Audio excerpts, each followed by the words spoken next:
When a bunch of people who love video games get together, I swear, man, sometimes magic can happen. Of course, the gaming industry is filled with problems, and some gamers on the internet can be loud and annoying, but the power of video games, in our opinion, is still a strong force of positivity, and cool stuff can happen. So today we got 10 examples of players who came together to do some impossible and frankly, really cool things. Let's get started off with number 10. The Helldivers community is a big one. As you probably know, Helldivers 2 really took the world by storm because it's just a fun, solid multiplayer third-person shooter. You could technically call it a games as a service type game, but it does it right. How does it do it right? I don't know, it just doesn't piss everybody off. It feels pretty fair, it feels pretty generous. The focus is just on playing the game. You don't really have to worry too much about other stuff. But when there are things that go on in the game's meta or in the surrounding community, it can be a lot of fun. There's all different types of examples of people essentially banding together to fight wars and really actually have that Helldivers passion.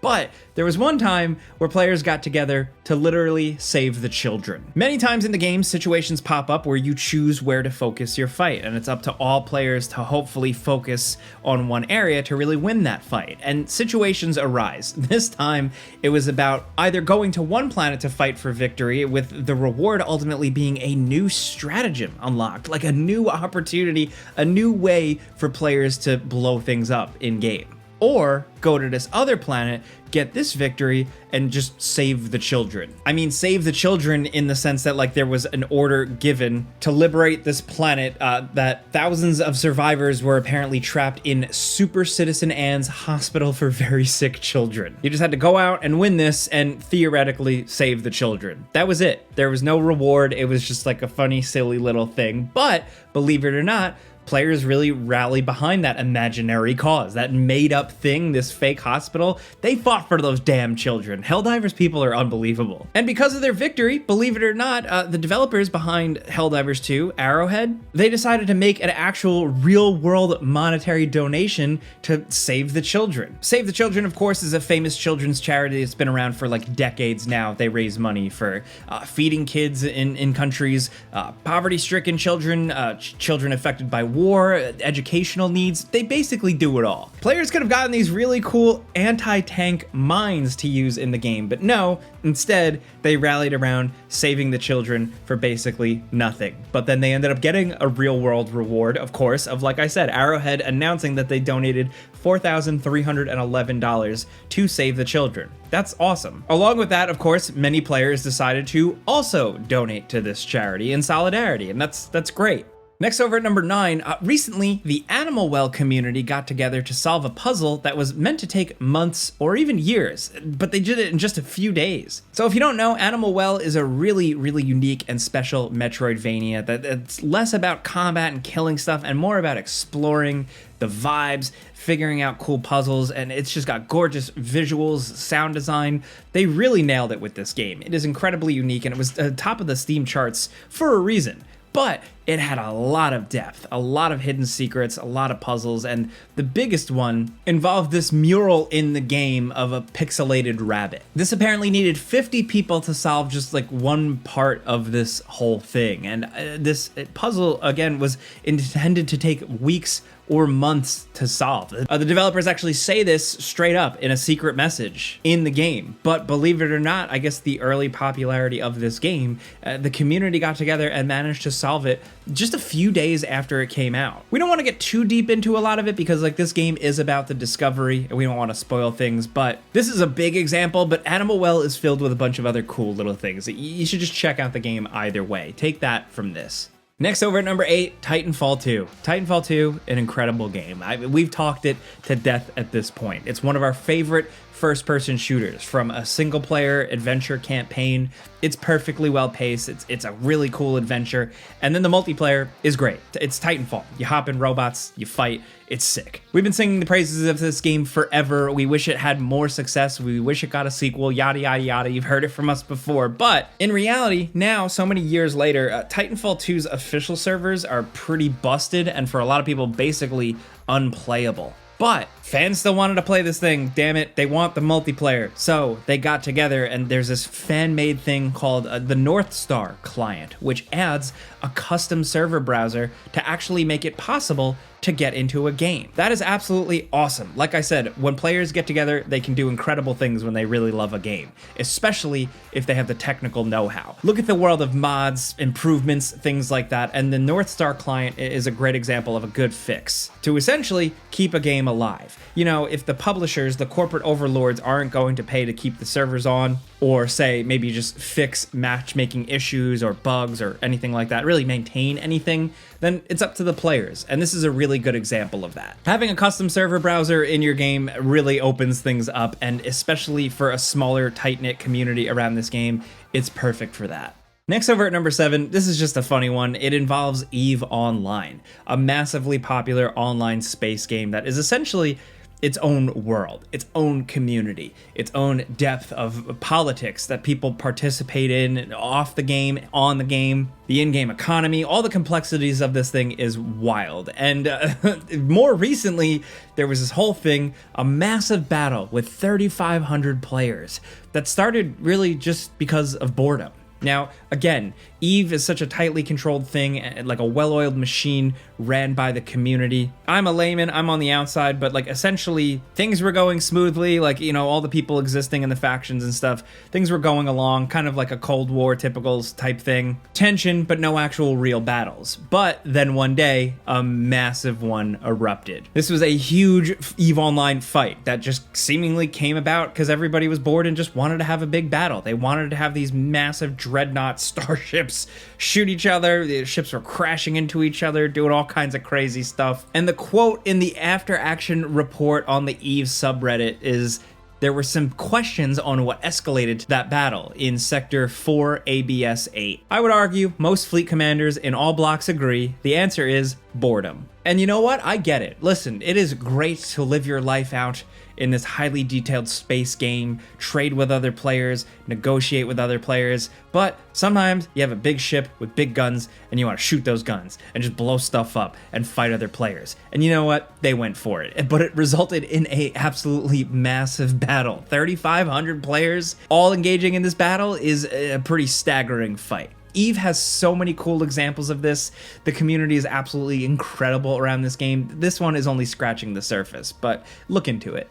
Next down at number 6, City of Heroes. City of Heroes was an awesome MMO. It was essentially the superhero MMO from back in the day. You would make your own hero, you'd fly around a city, engage with other players. It was really ahead of its time. It was really cool, and people played it for years. Now, this big MMORPG was actually shut down by like 2012, but people managed to still play thanks to fan servers. Now, this server was operating in kind of secret for years and was supported apparently by former game developers. But the coolest thing was that like the community, these fan developers, like were so dedicated and did such a good job running these servers that they actually managed to work out a deal with the publisher, NCSoft, to get a license to keep this server going so that they could just publicly run this awesome game continuously. Many thought this game coming back in any way would be like impossible, but thanks to a dedicated fan base getting together, having this fan server, playing it, and then reaching out to NCSoft, mean the game lives on, and that is incredible. Again, sometimes the corporations out there aren't going to keep your game around forever. They're either not going to maintain it, they're not going to host it on a server. Their rights to it, their license, their whatever can expire. So it's up to the players to take matters into their own hands. And in this instance, actually reaching out and working with the owners of like the intellectual property to keep it going and nailing that, that's amazing. I don't know. I don't have anything else more to say about that. It's just incredible. Next, over at number 5, let's talk about Super Mario Maker. People love these games, and people loved creating their own levels in these games, but making them extremely difficult. You were able to make your own levels and upload them to Nintendo servers, and they'd be hosted in the game, and anyone could access them and try to play them, but unfortunately, no game servers, I guess, last forever. And with Super Mario Maker, Nintendo announced that they would be closing down their online services for it, and there was a deadline of April 2024 and everything. And that's where Team 0% came in,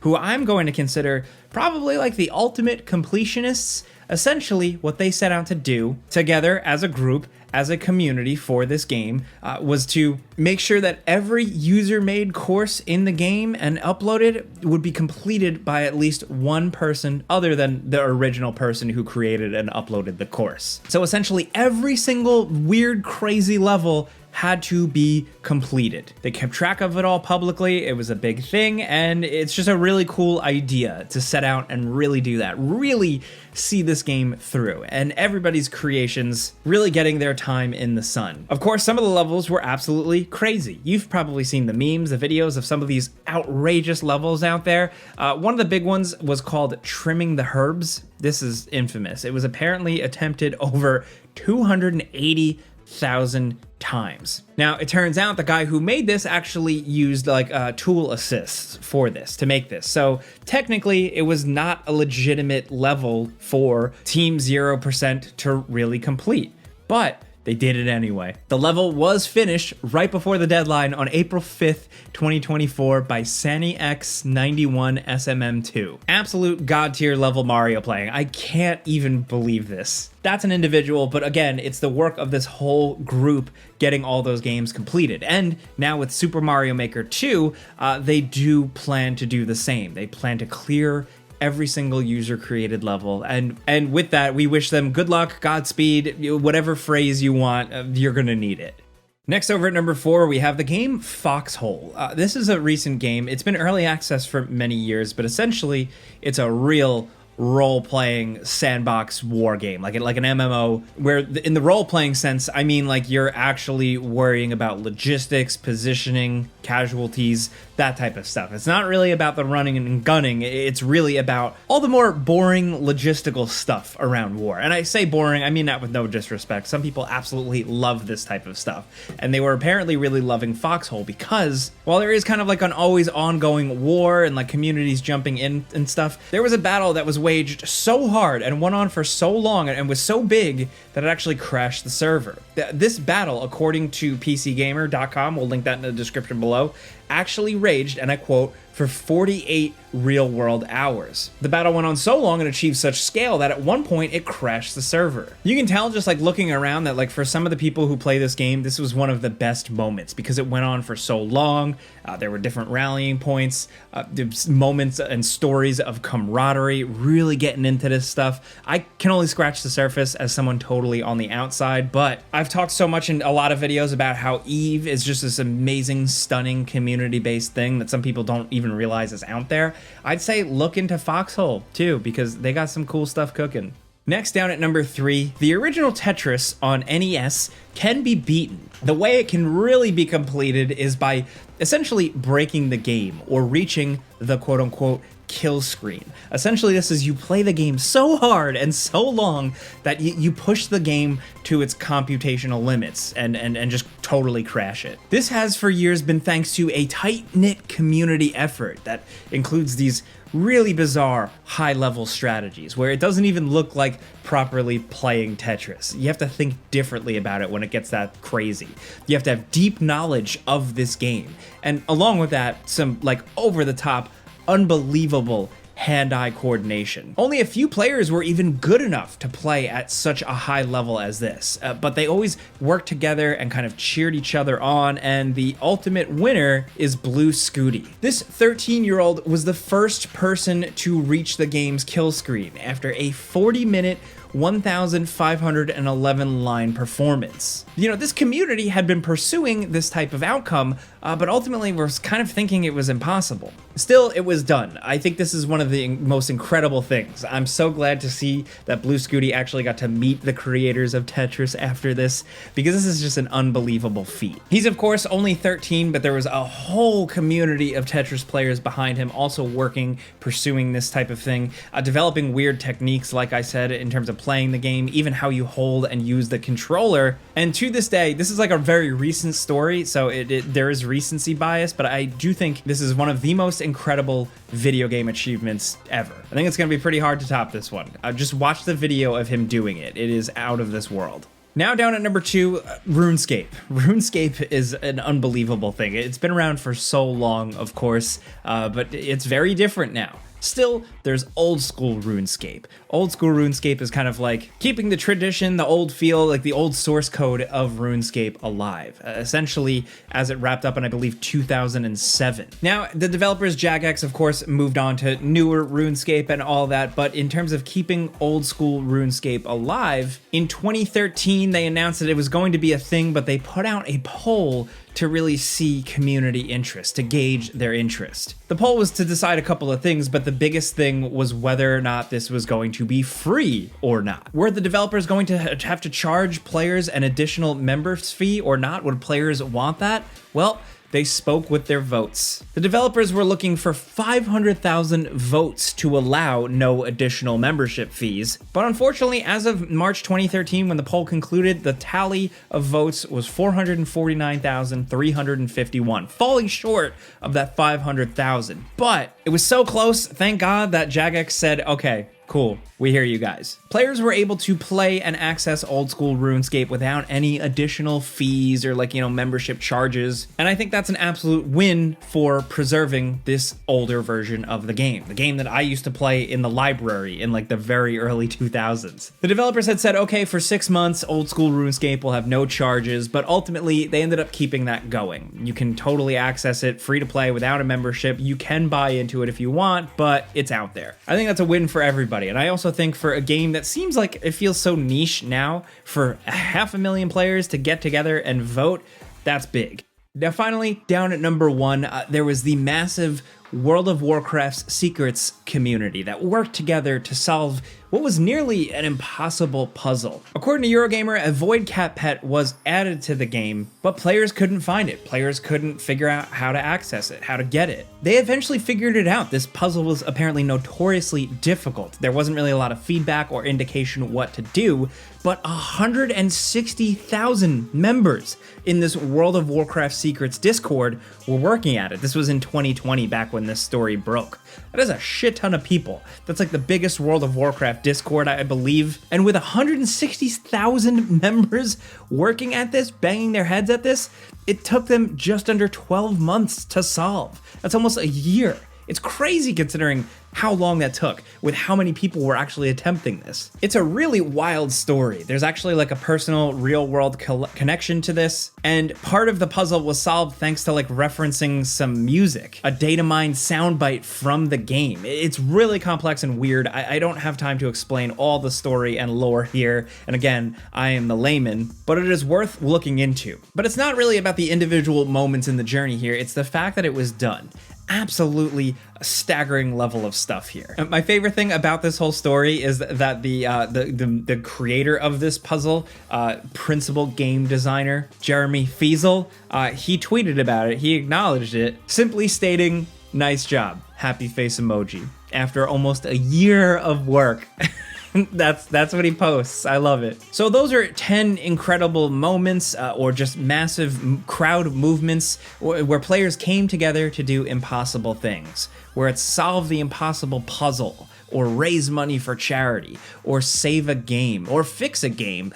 There's a lot of cool stuff out there that can happen. We've done videos like this in the past, and we want to talk about more. So if you got any other examples, be sure to hit us down in the comments. If you like this video though, clicking the like button helps us out. We appreciate that. We put out videos every single day. So thanks for coming around, but we'll see you next time.